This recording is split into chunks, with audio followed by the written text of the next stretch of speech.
Indeed, great is the faithfulness of our Lord. Napakatapat sa atin ng Panginoon, kaya naman dapat suklian din natin ang katapatan. At sa napakahabang panahon, naging napakatapat ng Panginoon sa pagbibigay ng kaayusan, pananalig, pag-asa, katuruan at kaligtasan sa napakaraming tao, lalong-lalo sa mga masigasig na mananampalataya. Napakaraming panahon na ang Biblia na kinakatagpuan natin ng mga turo, pangako, salita ng Diyos ay talagang naging matibay na sandigan, tungtungan, sandalan, bubong ng napakaraming tao. Indeed, the Bible has been very, very much used by the Lord to bless us. However, it has also been misused by some people over some time, and sometimes it gets very much criticized. At lalong-lalo sa panahon na ngayon, ang freedom of speech, the information technology, there are people who find more and more reasons to criticize the Bible and what should be the stand of people like us who believe in it, whose lives depend on it, and whose lives are defined, colored, shaped, and in fact flavored by it. At yan ang ating tatalakayin ngayon. Marami mga nagkikriticize sa Bible, marami daw inconsistencies, maraming contradictions. Ano nga ba ang kanilang mga pangangatwiran at ano nga ba ang tugon natin sa ganyang mga iba't ibang ideya? Ang mga mananampalataya naman, ang sagot sa mga criticism na yan ay apologetics. Kaya marami mga Kristiyano ay tinatawag na apologists. What's apologetics? It's defending a position, often a religious position. Sometimes apologetics goes to absurdity and to extreme denial of facts. So anong napakagandang balancing pananaw sa mga criticism sa mga tao tungkol sa Biblia at sa ating pananalig dito at kung paano tayo nito patuloy na matutulungan. Ang ating pag-aaral ngayon sa pagpapala ng Panginoong Diyos, pinamagatan natin, open and close quotation, contradictions in the Bible, both sides now. Dapat nating makita kung paano ang pananaw ng sandaigdigan at ano naman ang ating paninindigan. What are some of the so-called contradictions in the Bible?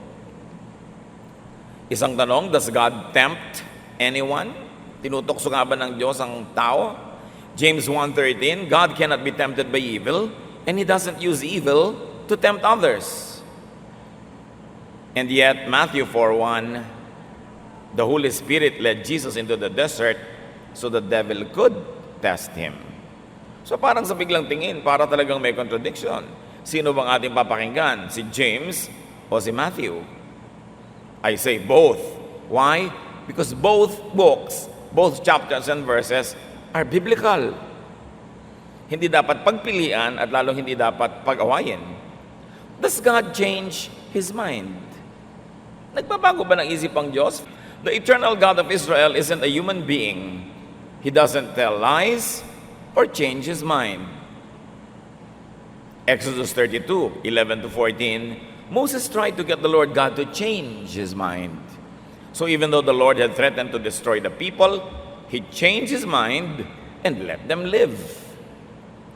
So, Samuel or Exodus, syempre, both. Kasi pareho ring biblical. Does God allow graven images to be made? Pinapayagan nga ba ng Diyos ang mga imahen? Exodus 20 verse 4, do not make idols that look like anything in the sky or on earth or in the ocean under the earth. Pinapayagan ba? Exodus 25:18-19, nung ipinapagawa ng Diyos kay Moses ang Ark of the Covenant, ang sabi niya, hammer out 2 winged creatures of pure gold and fasten them to the lid at the ends of the chest. So ang Diyos mismo ang may instruction na lagyan ng mga imahe ng anghel ang taklob o ang ibabaw ng Ark of the Covenant. And this one artist's rendition of how it might have looked like. So pwede ba o hindi pwede? Apparently, dapat natin parehong panaligan dahil parehong sinabi sa Biblia. Sa paggawa ng templo ni Solomon, 1 Kings 6:27, Solomon put them next to each other, meaning the images of the angels, in the most holy place. Their wings were spread out and reached across the room. So meron ba talaga? Yes. Pinagbawal ba? Pinagbawal pa rin. So saan nga ba tayo lalagay? Ba't mo kailangan mamili? Pareho naman nasa Biblia. Si Jesus, When he sent out the disciples on missions, were the disciples asked to bring a walking stick? Matthew 10:10, and don't carry a traveling bag or an extra shirt or sandals or a walking stick. So no, huwag magdala ng tungkod. Mark 6:8, he told them, you may take along a walking stick. So yes, Matthew or Mark, I say both. Siguro mga kapatid, sa inyong pag-aaral, sa pagbabasa-basa nyo sa internet ng mga libro, nakikita nyo na yung ganyan mga criticism. Sinasabi nila, ang daming inconsistencies ng Bible. Paano ka maniniwala dyan? Let's go on. Did anyone else go to heaven other than Jesus? John 3:13, no one has gone up to heaven except the Son of Man who came from there. 2 Kings 2:11, Elijah and Elisha were walking along and talking, when suddenly there appeared between them a flaming chariot pulled by fiery horses. Right away, a strong wind took Elijah up into heaven. So, wala pa daw nakapunta roon, pero si Elijah naman, nauna na pala. Did Jesus want to make disciples of Jews only? Talaga bang mga Hudyo lang ang gusto ng Panginoon na paglingkuran at gawing mga disipulo? Matthew 15:24, Jesus said, I was sent only to the people of Israel. Yet Matthew 10:5-6, Jesus sent out 12 apostles with these instructions. Stay away from the Gentiles and don't go into any Samaritan town.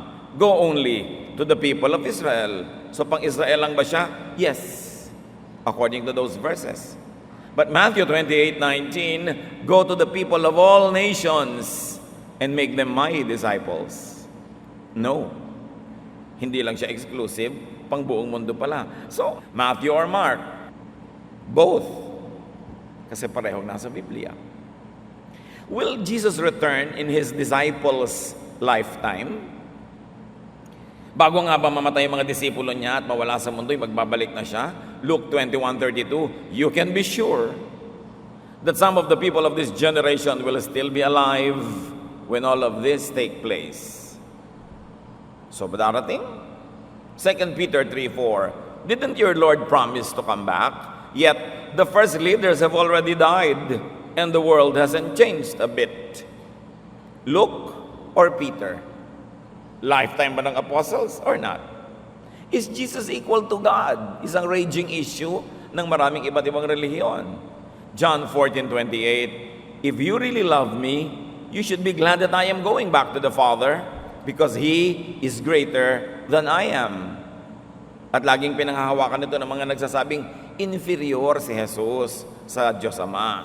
So is Jesus equal to God according to this verse? No. John 10:30, sabi naman niya, I am one with the Father. And to be one means to be equal. John 49, if you have seen me, you have seen the Father also. In Colossians 2:9, God lives fully in Christ. So equal? Yes. John or John? Kaya nakikita nyo, maraming pagtatalo ang mga relihiyon. Nagbabangayan, kung isa nagpapatayan pa. Was Jesus the first to rise from the dead? Acts 26:23, I told them how the Messiah would suffer and be the first to be raised from death, so that He could bring light to His own people and to the Gentiles. First, John 11:43-44, when Jesus had finished praying, He shouted, Lazarus, come out. The man who had been dead came out. So si Lazarus, bumangon na mula sa kamatayan bago pa man si Jesus. And there were many others. Anak ni Jairus, anak ng biyudang babae sa Nain, yung anak ng babae sa Shunem, yung anak ng biyuda sa Tishbe, etc., etc. Alin na nga ba? Did the disciples know that Jesus was going to rise from the dead? John 2:22, and when He was raised from death, His disciples remembered what He had told them. Then they believed the scriptures and the words of Jesus. Yes, alam nila. Pero sa John 20:8-9, the disciple who got there first then went into the tomb, and when he saw it, he believed. And that time Peter and the other disciples did not know that the scripture said Jesus would rise to life. So no, John or John. Did John the Baptist know that Jesus was the Messiah? John 1:34-36. I saw this happen, and I tell you that he is the Son of God. The next day, John was there again, and two of his followers were with him. When he saw Jesus walking by, he said, "Here is the Lamb of God." So sabi ni John, "Ako nagpapatotoo sa inyo, nadinig ko ang tinig ng Diyos Ama sa langit at sinasabing siya na nga ang Mesiyas." At nung naglalakad si Jesus, sabi niya sa mga followers niya, "Ayan, ang kordero ng Diyos na nag-aalis ng kasalanan ng sanlibutan." At ang mga followers niya, iniwan siya at sumunod kay Jesus. At sabi niya, "He must increase, I must decrease." So alam ba niya? John 1 says yes. But Matthew 11:2-3, John was in prison when he heard what Christ was doing. So John sent some of his followers to ask Jesus, "Are you the one we should be looking for? Or must we wait for someone else?" So dito naman, mukhang hindi niya alam. Did Paul's companions hear the voice that called him in Damascus? Kasi si Paul, nalaglag sa kabayo, may nadinig daw na tinig mula sa langit. Acts 9:7, the men with Saul stood there speechless. They had heard the voice, but they had not seen anyone. Acts 22:9, the men who were traveling with me saw the light, but they did not hear the voice. So narinig o hindi? At isa pang napakahalaga mga kapatid, is all scripture inspired by God? Ang lahat-lahat ba ng bawat tuldok, kudlit, salita, taludtod sa Biblia ay talagang galing mismo sa Diyos, inspired and powerful? 2 Timothy 3:16, everything in the scriptures is God's word. All of it is useful for teaching and helping people and for correcting them and showing them how to live. Yet, mga kapatid, Satan talks in scripture. Marami siyang kasinungalingan, pandarayang sinabi doon. Word of God ba yun? Many liars in the Bible talked also and said their lies. Mistaken people talked and teached in Scripture. They taught in Scripture as well. And even Paul, who wrote many letters, says that at times, he talked only out of personal opinion. Tulad ng sabi ni Paul sa 1 Corinthians 7:12, "To the rest I say this, I, not the Lord." In other words, ako lang nagsasabi nito, hindi ang Diyos. So it was a personal opinion. 2 Corinthians 11:17, sabi rin ni Paul, "In this self-confident boasting, I am not talking as the Lord would, but as a fool." So itong aking mga pagmamalaki sa inyo, hindi ganito ang paraan ng pagsasalita ng Diyos. Paraan to ng pagsasalita ng isang hangal, at ako'y nagsasalita ngayon bilang isang ganon. So, anong attitude natin sa lahat ng ito? Mahalagang pag-usapan. Kasi pag hindi natin pinag-usapan, ibinabato-bato lang sa atin ng mga outsiders yung ganitong mga argumento, at kumisa nagpapanggap na lang tayo hindi natin nakikita, o kakaroon tayo ng mga pagdududa at pag-iisip. Etong mahalaga mga kapatid, ano ang matututunan natin sa mga parang tinatawag na itong contradictions? What the seeming contradictions in the Bible can teach us? Marami pa yan, ang dami-dami pa. So itatapon ba natin yung Biblia? Susulugin ba natin yon?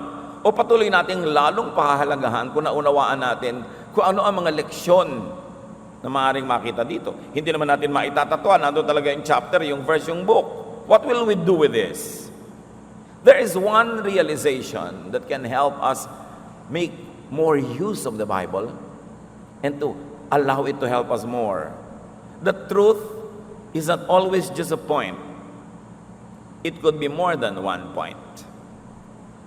Truth is not always the. It could be a.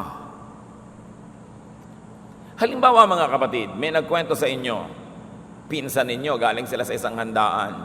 Sabi ng isa, "Alam mo, ang kinain namin doon, kaong." Kaong, sarap. Meron namang isa, "Hindi, ang kinain namin, nata de coco eh." Nata de coco. Magkaiba yata ng kwento tong dalawang babaeng to. Ang totoo, munggo. Munggong pula ang kinain namin. So, maraming truths, di ba? Pag-aaway-awayin mo, yun naman pala ang kinain ng mga babaeng to, halo-halo. Kanya-kanya lang ng presentation, ng anggulo, ng mukha, ng kulay, ng hugis, nung pagkaunawa nila sa kanilang karanasan. Dapat ba silang pag-away-awayin? Yung pala, pag malawak ang paningin mo, tama namang lahat. Mukha lang mali pag sobrang kitid ng iyong pananaw. Dahil maraming mukha, maraming hugis, maraming tunog ang katotohanan. Hindi lang isa. When two verses seem to disagree, take both as biblical. Parehong may book, may chapter, may verse, di biblical pareho, ba't mo pag-aawayin? Ba't mo pa problemahin? Note that biblical does not always mean authoritative or absolute. Kasi kung yung nagsalita, hindi naman reliable, nakarecord pa rin sa Bible, di ba? Sabi ni Satan, you will not die when you eat it, and yet Adam and Eve actually spiritually died. So, kung mo ba nasa Bible, gagawin mo ng pamantayan sa buhay, tatanong mo rin, sinong may sabi? Bakit sinabi? Anong circumstances ng pagkakasabi? Anong pakahulugan sa salita? Tulad pag sinabi ng Old Testament, sabi ng Diyos, I hate divorce. Tapos sabi ng New Testament, Jesus Christ does not like divorce. Anong kahulugan ng divorce noon sa divorce ngayon? Kasi yung Old Testament divorce, masyadong kawawa yung babae, sobrang dehado. Kaya pag sinabi ng Diyos na I hate divorce, ang tunay niyang sinasabi, I hate the abuse of women that is happening because of these faulty ways of divorce that men abuse. So ang tunay na hate ng Lord doon, hindi yung divorce, but the use of divorce to abuse women. Kasi yung mga lalaki noon, ayoko na sa'yo, divorce ka na, tapos na. Kaya sabi ni Moses, at least bigyan nyo ng certificates of divorce para kung gusto nilang mag-asawa uli, mayroon silang patunay na didiborsyon nyo na. May mga lalaki ng Old Testament, didiborsyon yung asawa nila ng one night. Kinabukasan, aangkinin nila uling asawa. Yung pala gusto lang nilang sumiping sa ibang babae nung gabi na yon. Ngayon, para technically hindi sila nagkasala, divorcee naman sila noon, so hindi adultery yon. So sobrang na-abuse yung mga women. So sabi ng Lord, I hate divorce. At sabi naman ni Lord, kaya lang kayo binigyan ni Moses ng divorce kasi inaabuso nyo masyado. At least nilagyan ng regulasyon para hindi exaggerated yung abuse. At pag sinabi ni Lord na I hate divorce, ang ibig sabihin nun yung divorce that is only what? Beneficial to the man. May konteksto yun eh. So yung bang salita noon at salita ngayon pareho? Hindi naman lagi, di ba? Nung araw nga yung bread, yung nabibili mo sa Batangas Bakery. Pero ngayon yung iba ang tawag sa pera bread. Just a few years ago, yung grass kinakain ng kabayo, ngayon biglang nangying marijuana. Alam nyo nung araw, yung chick, yung maliit na manok, ngayon babae. Nung araw nga, yung mouse, yung kinakain ng pusa eh. Ngayon, yung ginagamit sa computer. Libu-libong taon pa, yung mga salita sa Bible, ganun ba talaga ang pakahulugan nila noon sa pakahulugan natin ngayon? So kung ipinagbawal noon, bawal ba ngayon? O dapat nating unawain kung anong kahulugan ng pagbabawal na yon? Si Paul, tulad ng binanggit natin kanina, 1 Corinthians 7:12, to the rest I say this, I, not the Lord. If any brother has a wife who is not a believer, and she is willing to live with him, he must not divorce her. So sasabihin mo agad, you must not, sabi ni Paul. Pero sabi niya, I, not the Lord, says this. Opinion ko lang to. Kung gusto niyo sundin, di sundin niyo. Kung hindi, ako lang ang nagsasabi nito. Kapwa niyo lang ako tao. It was an opinion. And the epistles, even the gospels, are full of opinions of the people who spoke or who wrote them. So sinasala mo, alin dito ang gagawin kong amo sa buhay, yung pala naman opinion lang. O utos ng Diyos kay Noah, gumawa ka ng barko, nabasa mo, gagawa ka ngayon. Ikaw ba si Noah? So dapat ina-apply mo, naiintindihan mo buong buo, bago ka lumuwag o sumikip sa buhay mo dahil baka unnecessary yun. So and that's important, katulad ng sinabi ni Paul sa 2 Corinthians 11:17, in this self-confident boasting, I am not talking as the Lord would, but as a fool. So what he was going to say was not reflective of God's character. So what do you do with that? Isa pang nating dapat matutunan mga kapatid, pag parang may contradiction, truth is not always in the form, but in the essence.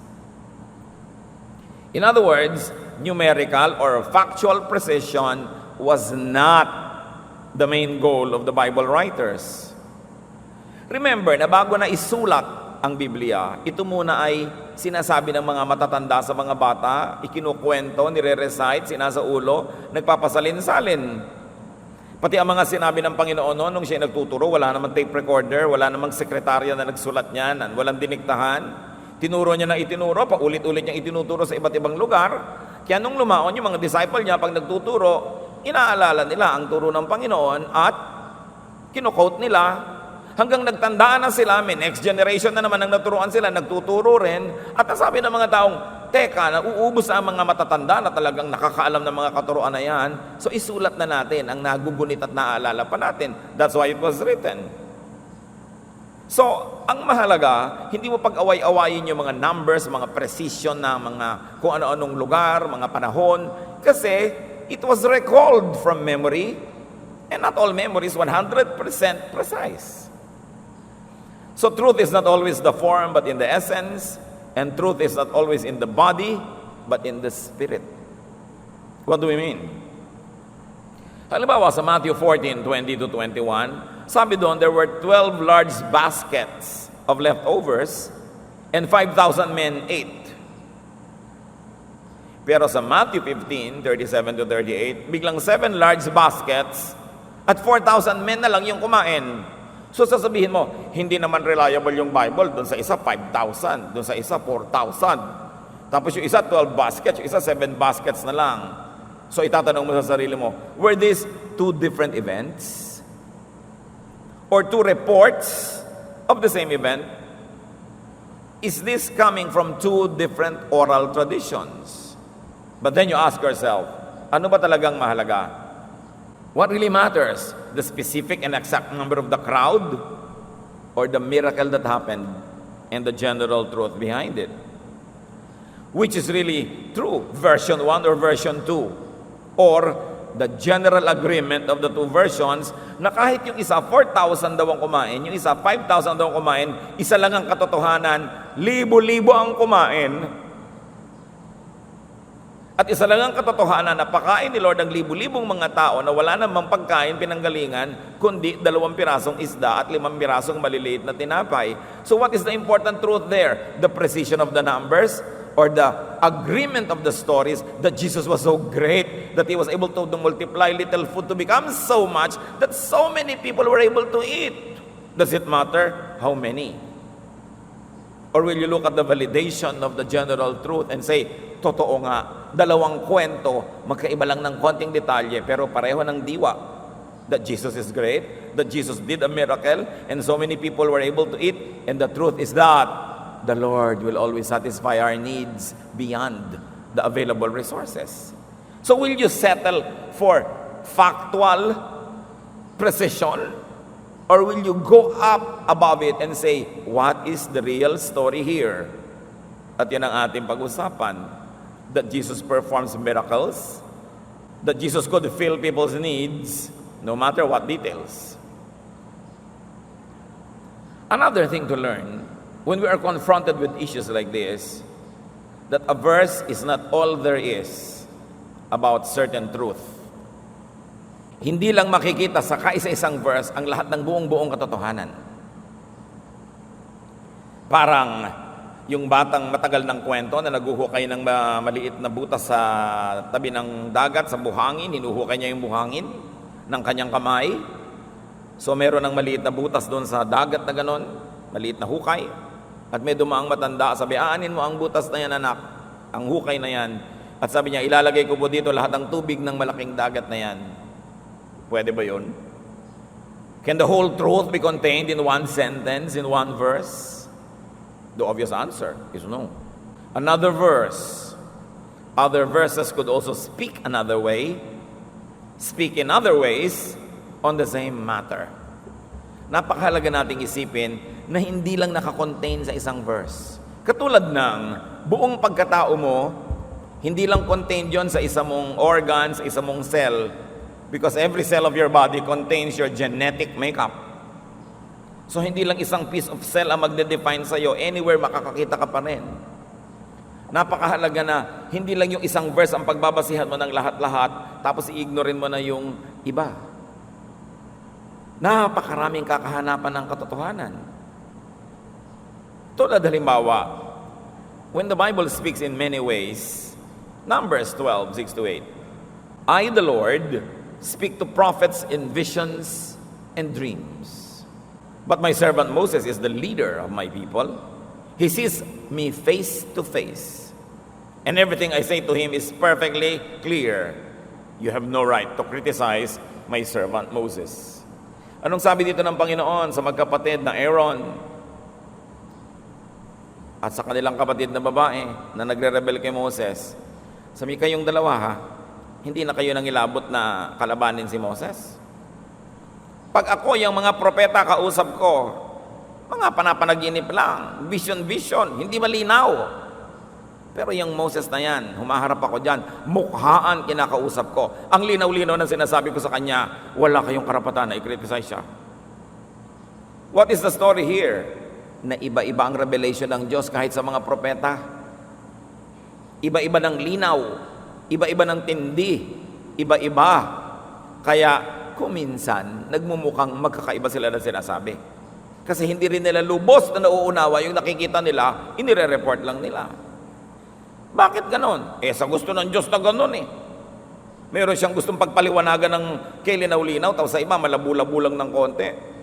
Kaya may 5 taong nagbasa ng the same verse, yung iba may naintindihan, yung iba wala, yung iba super intindi. Kasi kanya-kanya ng revelation ng Diyos eh. Choice niya yun.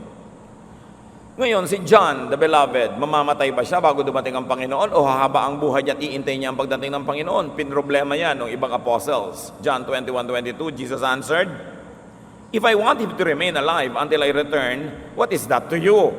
You must follow me. So in other words, sabi na rin, ano ngayon sa inyo? Kung ano yung gusto ko para sa kanya? Kailangan ba maintindihan nyo yon? Sumunod na lang kayo na kay Jesus na yon. Not only there's one way to speak, not only that there's one story. No? Namnamin niyo ito, yung paglikha sa tao. Genesis 1:26 to 27. God said, now we will make humans and they will be like us. So God created humans to be like Himself. He made men and women. Sa unang report ng Genesis 1, nilikha ng Diyos sabay ang babae at lalaki. Malinaw yan. Kahit anong version ang basahin ninyo. Pantay. Parang yung ating sinaunang kwentong malakas at maganda, sabay silang lumabas sa isang buho ng kawayan. Now, how about another reading? In the following chapter of Genesis, just the next chapter, Genesis 2:7, then the Lord God formed a man, isa na lang from the dust of the ground and breathed into his nostrils the breath of life, and the man became a living being. Genesis 2:18, the Lord God said, it is not good for the man to be alone. I will make a helper suitable for him. So clearly, nag-iisa naman ngayon. Genesis 2:21 to 23, so the Lord God caused the man to fall into a deep sleep. And while he was sleeping, he took one of the man's ribs and then closed up the place with flesh. Then the Lord God made a woman from the rib he had taken out of the man, and he brought her to the man. The man said, this is now the bone of my bones and the flesh of my flesh.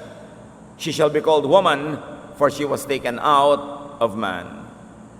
So ngayon naman, una yung lalaki. Among the two versions, guess which became popular in Israel? The second one. Israel being a male-dominated society. And it led to a very different cultural development. But Genesis 1 and Genesis 2 offer us two accounts of the creation. Siguro marami sa inyo hindi nyo na nabalitaan yung una, no?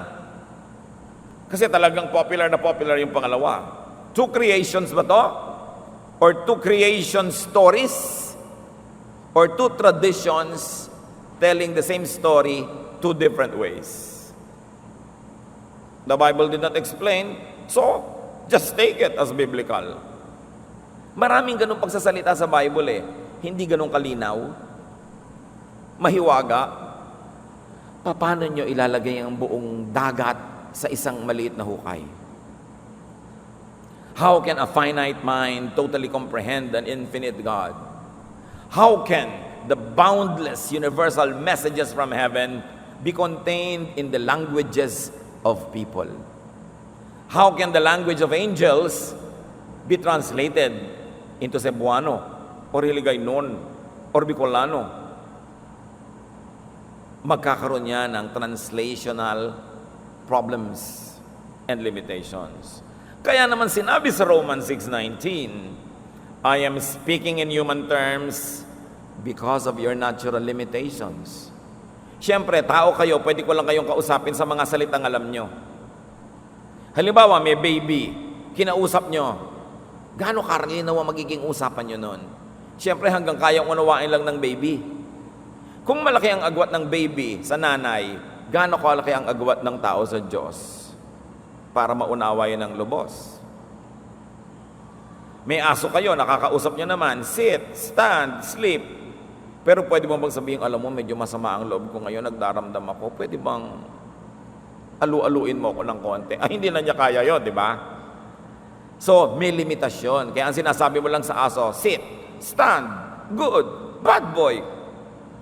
Ano ang limitasyon pag kinakausap tayo ng Diyos? Malaki.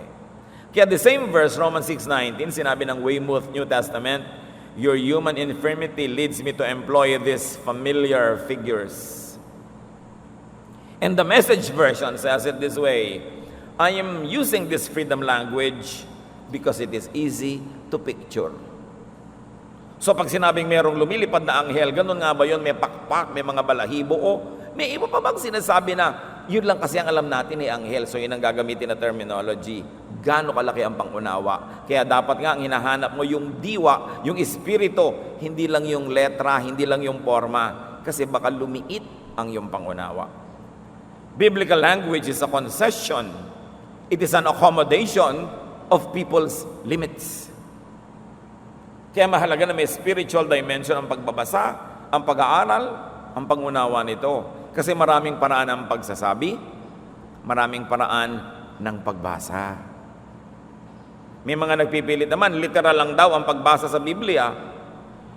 The Bible is a literary work. Naturally, may mga bagay dyan na literal, pero sobra kang malilimit pag ginawa mong literal lahat dahil marami talaga symbolic. Ang Panginoon nga may sasabihin, ang akala ng mga disciples niya, literal, kaya hindi nila naintindihan, yung pala talinghaga. Alam nga naman tanggalin mo ang talinghaga sa pag-unawa. Talaga bang matalinghaga magsalita yung matatanda noon? Una, maririnig nila ang mensahe ng Diyos, maybe in a spiritual language. Pero paano nila gagamitin sa wika nila? Pipili na sila ng mga limited words and vocabulary to write it. And yet, the way they write and they choose the words, matalinghaga pa rin. Dahil ganun talaga yung matatanda nung araw. Mga paligoy-ligoy, matatalinghaga, paulit-ulit. So may challenge na naman how to understand it now in our present generation. Yung bang sinasabi ng lola mo is what you think she's saying? Sabi ng lola mo, lagi ka na lang gabi-gabi nang umuwi. Di ba? Nagagalit ka ngayon, ang higpit ng lola mo, pero ang tunay niya palang sinasabi, inip na ako, miss na kita, sana aga-agahan mo naman ang dating mo. Pero iba yung words. That's what we mean, letter and spirit of the ideas. Masalimuot na gawain para umunawa ng mga espiritual na mga mensahe. Again, ang gagawin mo lang, kung may parang hindi nagkakasundong verses, huwag pag-awayin ang verses, at huwag ding pag-awayin ng versions. Meron pa magtatanong, ito lang po bang isang X version na ito, ang tanging kaisa-isang authorized, powerful, and blessed by God? Ang daming ang version, basahin mo lahat para kung ano yung hiyang sa'yo na language, ano yung kaya mong maintindihan na terminology, di yun ang bagay sa'yo. Yung iba kasi nilimit na nila yung salita ng Diyos, literal lang, at nilimit pa nila yung Biblia, isang version lang. Kaya committed ang pag-iisip. Kaya ka ba naman patayin ng ibang verse? Sabi ng isa, huwag kang magbabasa nitong version Y, kasi may mga mali-maling words dyan. Pero kaya ba akong patayin ng a few maling words? Because the same idea will be discussed in another book, in another chapter, in another verse, paulit-ulit. Kaya meron mang 2, 3, 5, 50 imprecise translations of the same idea. Sa natitirang 2,000 pang mga verses talking about it, lalabas pa rin yung dapat lumabas. The Word of God is unpoisonable. Dahil parang gin siyan. Bawat book, bawat chapter, bawat verse, actually talk about the same thing. God's love for us, God's salvation, and the work of Jesus that people look forward to and backward to. Kahit ano pang basahin mo, doon ka rin uuwi. Kaya may mga words man halimbawa na iba yung translation ng King James, iba yung NIV, iba yung CEV. Huwag niyo pag-away-awayan, di basahin niyo lahat para makita niyo yung mas malawak na trabaho ng mga scholars. Importante, hindi ka limited to one verse. May mga relihiyon, one verse lang talaga tinutungtungan nila, yun na. Tapos one version lang ang binabasa, yun na. Paano kung ang tanda-tanda na nung version? Na yung chick ay manok, na yung bread ay tinapay, at hindi nag-adjust sa modern language, mawawala ka na. Isang lesson mga kapatid, pag nakakita tayo ng parang mga pagkakaiba-iba, do not kill or die for just one verse or for just one version. Beware of one verse theology. Do not let one verse make you so sure. Look at other verses that talk about the same thing. Katulad nga nun, 4,000 o 5,000, doon pa pag-aawayan, ang mahalaga lahat sila above 3,000. Hindi pa ba sapat yun? O ang kumain, di ba? Ang natira, 7 baskets o 12. Does it really matter? Bakit tayo mag-aaway dyan? Ang mahalaga, ang daming natira. Do not let one verse make you judgmental. Pag nakakita kayo ng mga judgmental people, usually one verse theology yung mga yon. Yun lang isang verse, doon lang sila nakakapit. Wala nang iba. Don't let one verse make you cruel or unkind. Because another verse on the same topic could teach or allow you to be kind and accommodating. Bakit may mga mahihigpit at may maluwag? Parehong mananampalataya. Bakit may mabagsik at mayroong nourishing? Bakit may malupit at may maawain? Pare-parehong believers. Kasi pare-parehong meron silang pwedeng tungtungan sa Bible eh. Kaya lang ang problema, pinipili lang nilang tumungtong sa isa at hindi nila tinutungtungan lahat. Halimbawa, Numbers 15, 32 to 36. When the Israelites were in the wilderness, a man was found gathering wood on the Sabbath day. Those who found him gathering wood brought him to Moses and Aaron and the whole assembly, and they kept him in custody because it was not clear what should be done to him. Then the Lord said to Moses, "The man must die. The whole assembly must stone him outside the camp." So the assembly took him outside the camp and stoned him to death, as the Lord commanded Moses. Pinagbabawal magtrabaho ng Sabado. May nahuling isang bata, nangangahoy, nangunguha ng mga tuyong kahoy panggatong, Sabado. Parusa, stone to death. So yung mga mahigpit, pwede nila tungtungan. Stone to death everybody, kasi may verse. So put the Sabbath breaker to death, or break the Sabbath to give life. As in Mark 2, 23 to 27. One Sabbath, Jesus was going through the grain fields, and his disciples walked along. They began to pick some heads of grain. Pareho lang ng kwento. Sabat yung nauna, namulot ng mga kahoy. Ito naman, Sabat pa rin, namitas ng makakain. The Pharisees said to him, "Look, why are they doing what is unlawful on the Sabbath?" He answered, "Have you never read what David did when he and his companions were very hungry and in need? In the days of Abiathar, the high priest, David entered the house of God and ate the consecrated bread, which is lawful only for priests to eat. And he also gave some to his companions. Then he said to them, the Sabbath was made for man, not man for the Sabbath." Isang lalaking nangangahoy, pinatay. Same day, Sabbath, namimitas naman ng bungang kahoy ang mga disciples, at sabi ng mga pare, dapat patayin yan Sabbath. Sabi ni Lord, basa kayo ng basa ng Bible, hindi nyo ba na basa yung tungkol kay David noong unang panahon? Nagutom, walang makain, pinasok yung templo, at kinain yung tinapay na para lang sa mga pare na nandun, banal na tinapay, nasa altar. At hindi siya nasiyang kumain mag-isa, pinakain niya sa hukbo lahat ng mga tinapay ng pare. Napagalitan ba siya ng Diyos? Hindi. Tapos sabi ni Lord, alam niyo ba na ang Sabbath itinuro para sa kabubuti ng tao? At hindi yung Sabbath ay Panginoon ng tao? So, sino ngayon susundin niyo dyan? Patayin o hindi patayin? Kaya merong maluwag at may mahigpit kasi namimili ng tutungtungan. Parehong may verse.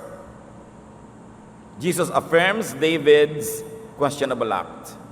Bakit kaya ipinadala si Jesus? Kumpleto naman ang mga nakasulat. Kumpleto ang dami-dami mga propeta. Bakit ipinadala? Kasi sobra ng naligawang tao, ang nangibabaw na nang nagibabaw sa kanila, legalismo, judgmentalism, legalism, ibinalik ni Jesus ang pananalig sa kabaitan ng Diyos, hindi sa kahigpitan. Kasi kung okay na yung dating system, ba't pa ipinadala si Jesus? Sabi sa Bible, in the fullness of time, God sent forth His Son. That the Son is the complete revelation of the Father. In fact, so yung palang mga misrepresentations na ginagawa ng mga sobrang higpit noon is not the actual and real essence of God. So Jesus had to be born to represent God once more and bring people back to the love and the tenderness and the acceptance of God. Mark 2:27, isang version lang, Jesus finished by saying, people were not made for the good of the Sabbath was made for the good of the people. So mayroong banal na tinapay para lang sa mga pare, nagugutom na yung mga tao, di kainin, sabi niya, kaya ang pagkain, ano bang mahalaga, mamatay sila sa gutom, para huwag nilang gagalawin tong consecrated bread, o kainin nila, gumawa na lang na ibang tinapay uli. Alin ba ang mahalaga, legalism o yung practical need ng mga tao? Galatians 4:4, but when the time was right, God sent His Son. Right for what? Right for balancing, for correction, for return to the spirit of the law, because people were so tied to the letter of the law. Matthew 17:5, while Peter was still speaking, the shadow of a bright cloud passed over them. From the cloud a voice said, "This is my own dear Son. I am pleased with Him. Listen to what He says." And this is the God the Father in heaven. So natutuwa ang Ama sa ginagawa at itinuturo ni Jesus. Ano ba yung mga ginawa itinuro niya? Nag-miracle siya kahit Sabat, nagtrabaho siya kahit Sabat. Ibig sabihin, user-friendly dapat ang ating relasyon sa Panginoon. Hindi yung na-oppress ka. Maunawain, mapagmahal, mapag-aruga. At sabi ng Father, obey the Son. Anong ibig sabihin nun? Obey the Son in spite of and above any prophet or disciple or apostle or leader. Pag may nakita kang religious teaching, lagi mong sasabihin, anong sabi ni Jesus tungkol dyan? Yes or no? Yes. O di yes. Kahit ang sabi ng sino man dyan ay no, sabi ni Jesus yes. Accept ba o reject? Sabi ni Jesus, accept. Di accept. Kahit sinasabi ng iba, reject. Anong sabi ni Jesus tungkol dyan? Walang sinabi. O di hindi siguro ganun kahalaga, hindi niya inungkat. Bakit natin pinaproblema ngayon? Di quiet na rin tayo. Because you must obey the Son. The Son is the way, the truth, the life. Leviticus 20:10. Tingnan nyo ito. If any of you men have sex with another man's wife, both of you and the woman will be put to death. Pero nung panahon ni Lord, yung woman na lang ang pinapatay. Hindi rin nila sinusod yung mong law. Kasi yung mga men ang dominant sa society So babae na lang babatuhin. Pinabato ba ni Lord? Ang gusto ng mga tao, death to sexual offenders and sinners. Obey this or obey Jesus? Kay Jesus, let the sinless kill the sinner. Therefore, no one could kill the sinner. John 8:7, nang yung babaeng nahuli sa pangangalon niya ay dinala kay Jesus, tinatanong nila, babatuhin ba ito ngayon ayon sa ating mga batas? They kept on asking Jesus about the woman. Finally, He stood up and said, if any one of you have never sinned, then go ahead and throw the first stone at her. Effectively, the Old Testament says death to the adulterer, and Jesus says no death for the adulterer. And remember, God in heaven said, obey my Son. Christian, how much do you obey Jesus? O sa ating pagiging legalistic, judgmental, hindi na pala si Jesus ang nasusunod natin, Pharisee na. Priest na pala, o modern day Pharisee. Deuteronomy 21:18-21, Moses said to Israel, A father and a mother may have a stubborn and rebellious son who refuses to obey them even after he has been punished. If a son is like that, his parents must drag him to the town gate where the leaders of the town hold their meetings. The parents will tell the leaders, "This son of ours is stubborn and never obeys. He spends all of his time drinking and partying." The men of the town will stone that son to death because they must get rid of the evil he brought into the community. O baka may anak kayong mahilig mag-party, umiinom, dali nyo rito, let's stone the child to death. Payag kayo. Sabi naman sa Ephesians 6:4, influenced by the love of Jesus, parents, don't be hard on your children. Raise them properly.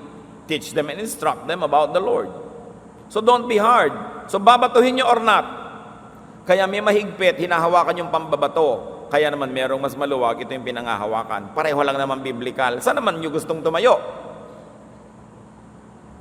Kaya yung mga nagsasabi, Pastor, di po ba yung mga sexual offenders, mga blah blah blah, kailangan stone to death? O yung anak mong makulit, dalhin mo rin dito, stone to death din natin.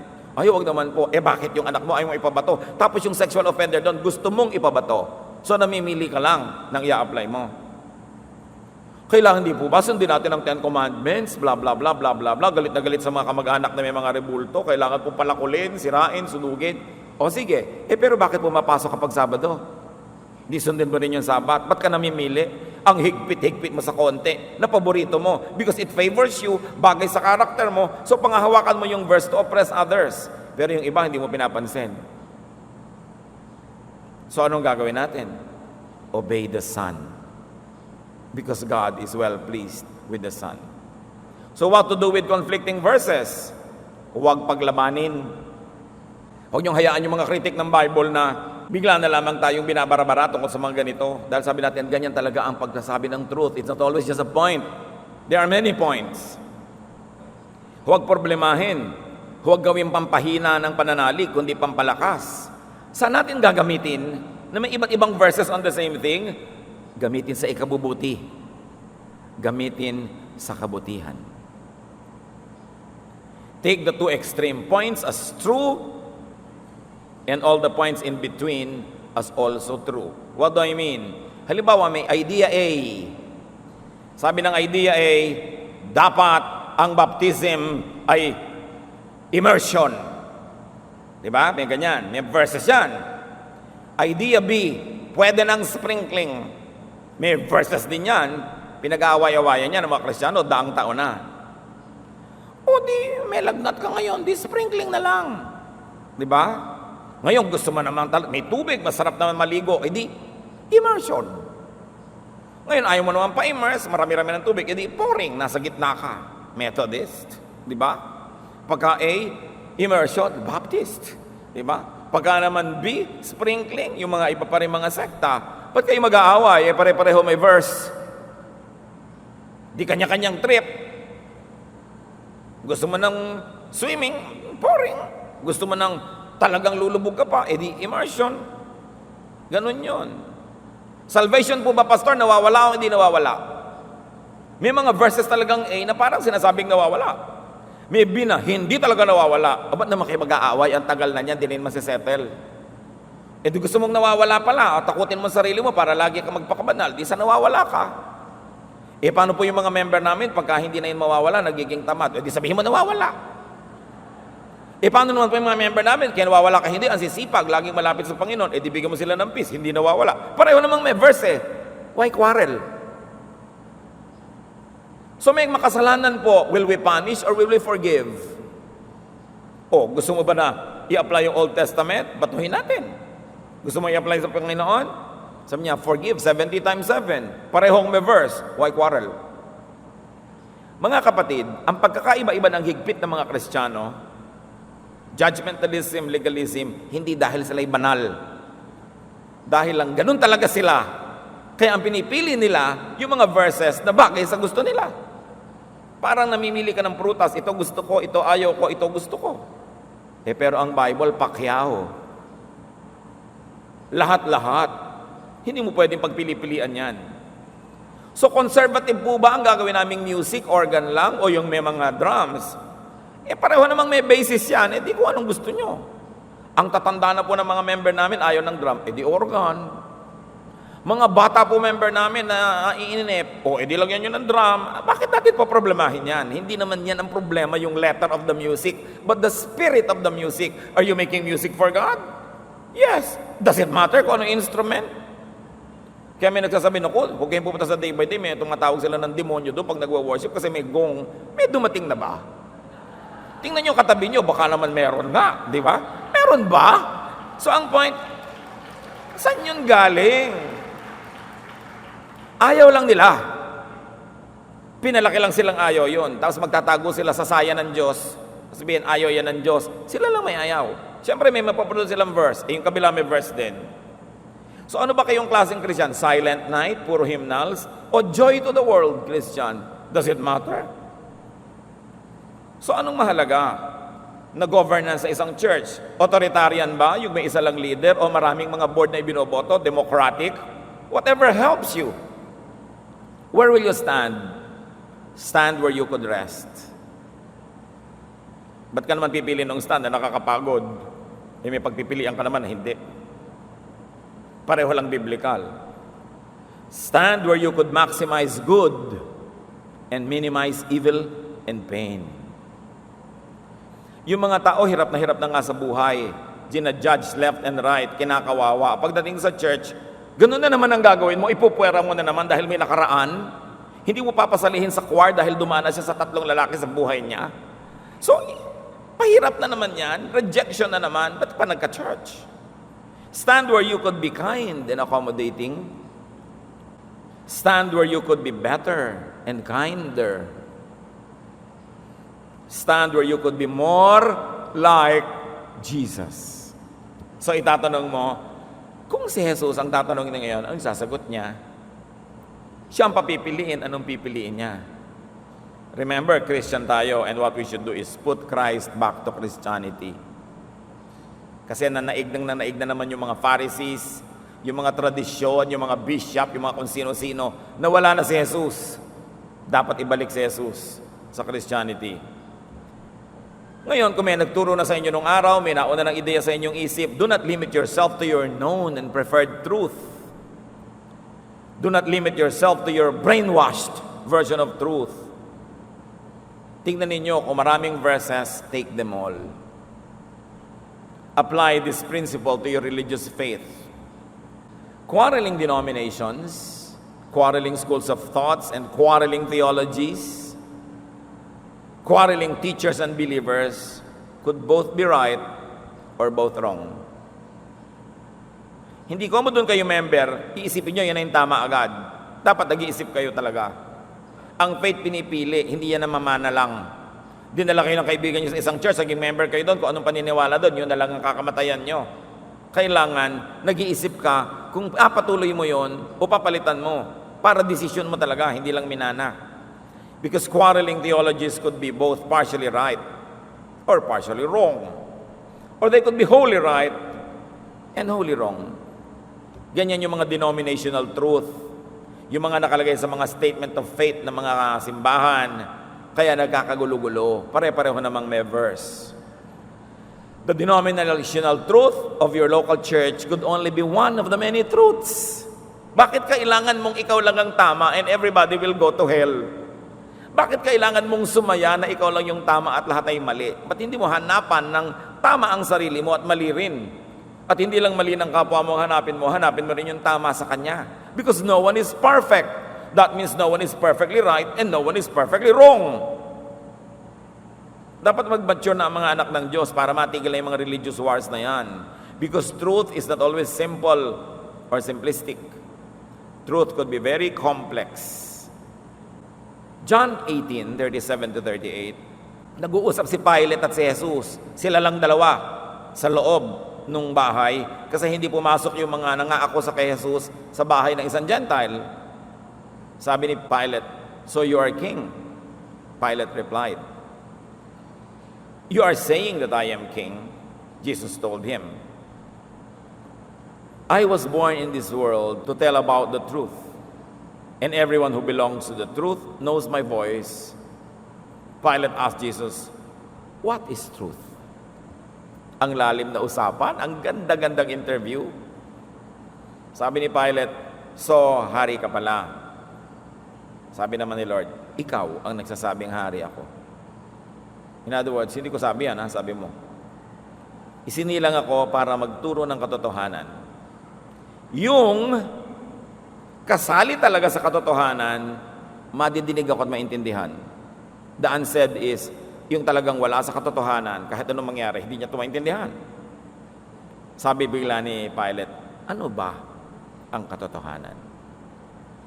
Ang gandang usapan, dahil yan talagang dapat hinahanap natin sa buhay. Ano ba ang katotohanan? Hindi lang yung ano ba ang totoo. Ano ba ang katotohanan? Mas malaki yun eh. Diba? Halimbawa, ano ba ang totoo? Babae, natulog ka ba sa ibang bahay nung gabi na yun na wala ang mister mo or not? Ang totoo, natulog ka. Pero ang katotohanan, either nagtataksil ka pala o nag-overtime ka ng trabaho doon. So, may totoo at may katotohanan. May spirit at may letter ang bawat bagay. Ang dapat tinitingnan natin yung spirit. Now, fundamentalism, dogmatism reduces truth to its most simplistic and limited form. Pinapababaw, pinapaliit, pinapakipot ng fundamentalism and dogmatism ang katotohanan. Ginagawa nila isang tuldok lang, ito lang, and everything else is wrong. And why is it right? Because we believe it is right. Because we like it, therefore it makes us right. So nakikita niyo yung selfishness ng dogmatism. Truth that is reduced, oversimplified, and manipulated could take the form of untruth. Kahit totoo yan, pag mali ang gamit, masama na rin. Parang gamot. Sabi, iinom po kayo nito, iinumin nyo lahat itong 30 tablets. Opo, ininom mo lahat sabay-sabay, namatay ka. Tama pa rin, ininom mo. The letter was followed, but not the spirit. The spirit says, isa sa isang araw.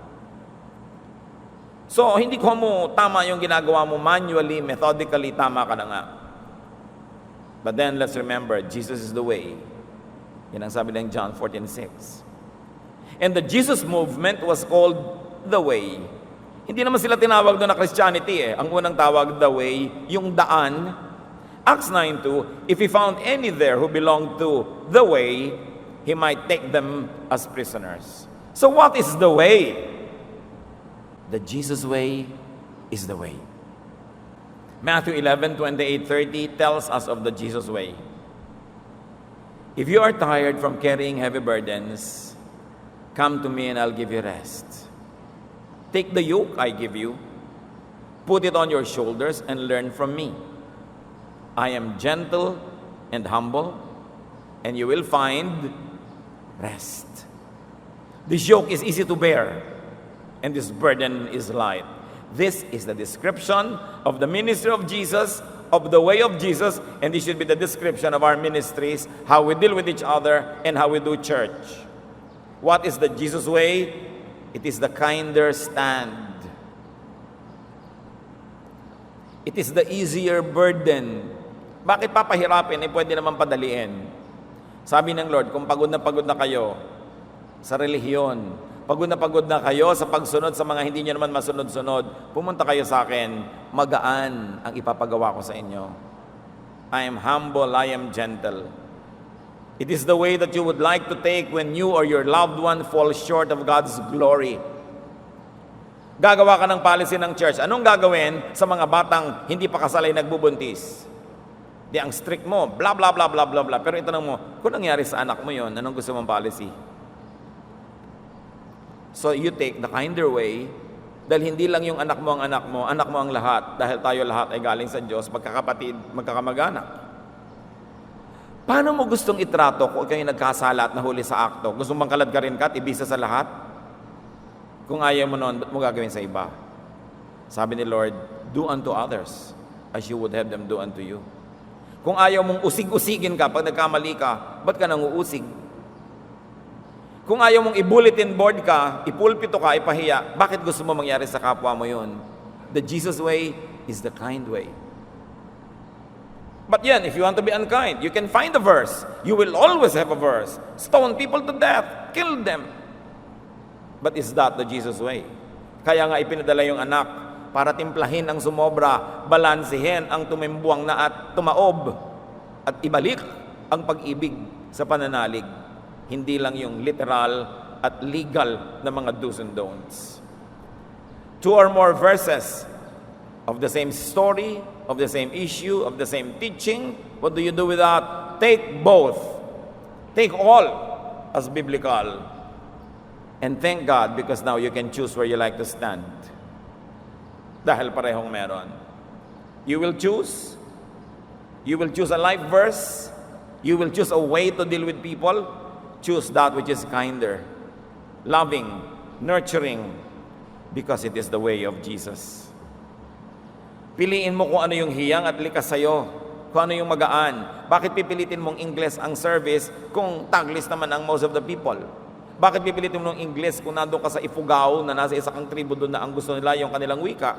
Dapat pinipili mo kung ano yung hiyang, kung ano yung user-friendly. Pare-pareho lang naman ang halaga yung mga languages, mga format. Ang mahalaga, alin ang magaan, alin ang hiyang, alin ang kapakipakinabang.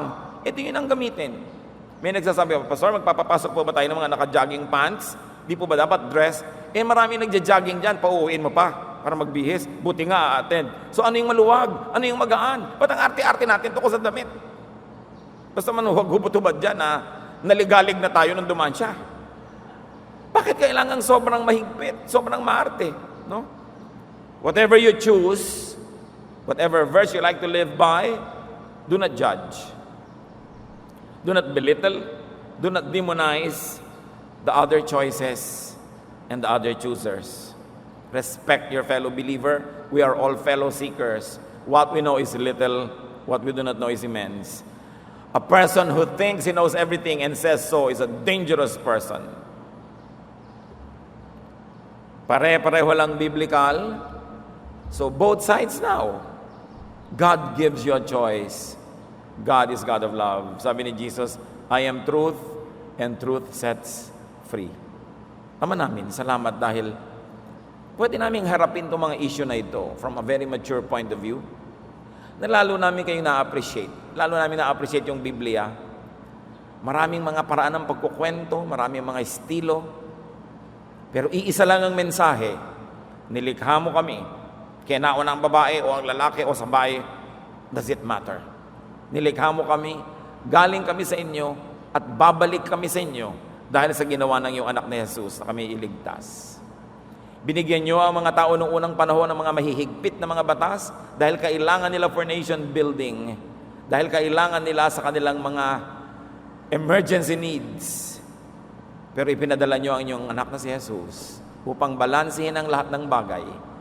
At gawing bagay ang salita mo, hindi lang para sa mga Israelita, kundi para sa lahat ng tao. At salamat dahil dyan, napasama kami. Lord, teach us to be more mature in understanding your word and even more mature in applying them. And if we like to be strict, allow us to be strict only with ourselves, but allow us to be generous and kind and loving to others. Pagbulay-bulayan natin ng mga kapatid ang kahulugan ng mga pinag-aralan natin na ito, at kung ano ang magandang bunga nito sa pagbabasa natin, pag-unawa ng Biblia, pagtuturo nito at pagsunod sa mga nakasaad dito. Ama, buksan mo ang aming isip. Lahat kami magkaroon ng very beautiful and practical applications of what we have just heard. Father, be with us in spirit.